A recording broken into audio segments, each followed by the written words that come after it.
Martha was distracted with all her preparations, and she came up to Jesus and said, "Lord, do you not care that my sister has left me to do all the serving alone? Tell her to help me."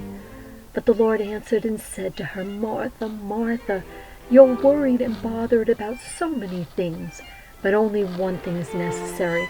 For Mary has chosen the good part, which shall not be taken away from her."